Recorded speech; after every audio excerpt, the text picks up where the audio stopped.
Hi, and welcome to This Country Called Agriculture. I'm your host, Rob Eric. On today's show, we're going to talk about food safety and farm safety. But first, we're going to talk about food safety.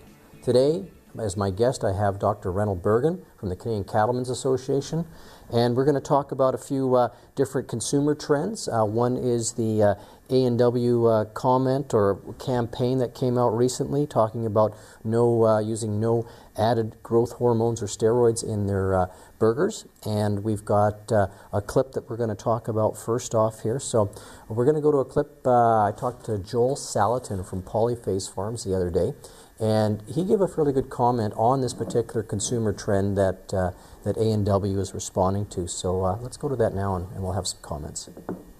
Sure. Well, I think the whole food system, what I call kind of the integrity food tsunami, is very real. What's happened is that the pendulum swung so far off of what is reasonable and normal that pendulum is beginning to swing back.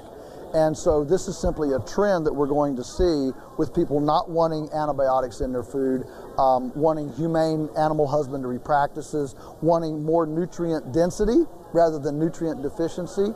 The industry doesn't measure for nutrient density, it just measures for pounds and volumes and that sort of thing. And so we've watched the slide of nutritional quality really nosedive over the last 20 to 25 years. And so including the increased potential of pathogenicity, toxicity, E. coli, salmonella, listeria, bovine spongiform encephalopathy. I mean, this whole lexicon that those of us who are over 45 don't remember hearing when we were kids. And now every kid has heard these words multiple times and knows how to say them. And that is a lexicon of a pendulum that has swung too far to one side. And so the corrective action is exactly what A&W is doing, what many homeowners, it reflects an entire movement toward an integrity food system that has other values besides cheaper, fatter, faster, bigger. And those values are being represented in that corporate value statement. Fantastic. Very well known, very outspoken in the, I guess you call it a bit of a new food movement. He's made some comments there, and we've had a chance to review them.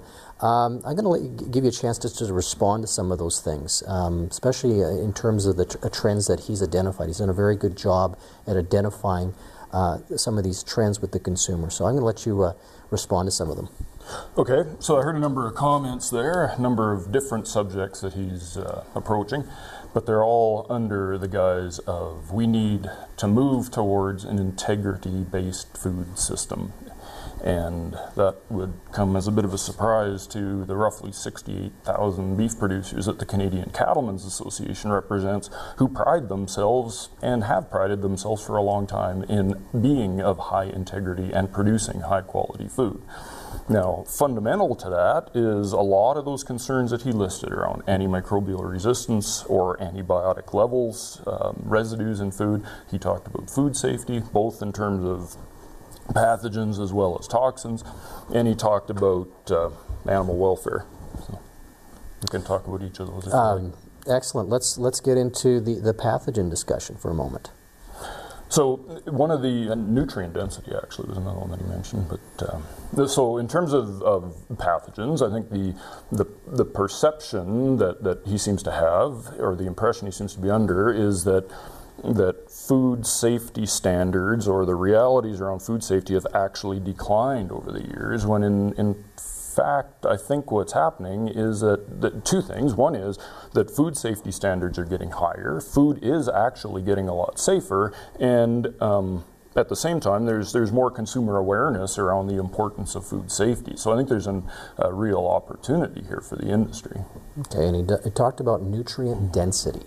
Right. So let's talk about that, especially, I mean, you're coming from a beef perspective, and I think that's probably an area that you can really look at the profiles of beef compared to other meats as well, and so it's fairly well known of what's in there. So I'll let you respond to that. Right. I'll mention the two statements that he made, and one was that industry doesn't routinely measure nutrient density of foods. And that's right, industry doesn't routinely measure nutrient density of foods.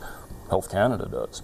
If you look, there's the Health Canada has the nutrition pyramid, and they have the nutrient densities of probably 24 different cuts of beef that are all listed. They're all publicly available, as well as nutrient densities for radishes and lamb and peas and all the rest of it. And so those are all available. The other comment that he made that's a little bit more questionable is that the nutrient value of beef has declined over the years because of the way we raise cattle, and I don't know where he's getting where that comment's coming from, because I don't know of any evidence to that effect. Now, is there an inference that perhaps organically raised beef or grass-fed beef or whatever the new moniker is, the nutrient density with that beef compared to conventionally raised beef is different? That may be. The main difference, at least in terms of whether you're raising beef organically or naturally or conventionally, the thing that's going to affect it is the diet that they're fed. If you feed grass-finished beef, there's going to be less fat in the beef. That's measurable, that is a fact. But if you're feeding the same diet, so whether it's grass or whether it's grain, if you're comparing organic to non-organic, you're not going to see a difference in the nutrient density when you're comparing conventionally raised versus, one of these alternative production systems.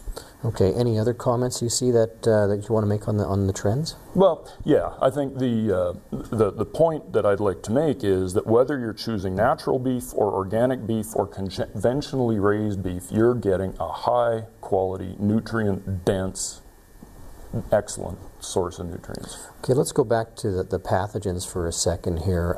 Tell us a little bit about the antibiotic situation that many consumers feel that there's perhaps maybe too much antibiotics, or antibiotics are present in their meat. Respond to that for us. Okay, so there's really two issues there, and one is the question around antibiotic residues, and one is the question around antibiotic resistance. To back up a little bit, I think we need to talk a bit about why producers use antibiotics to begin with. And the reason that producers use antibiotics is the same reason that humans use antibiotics, and that is that there's just some diseases that we don't have vaccines for. Okay.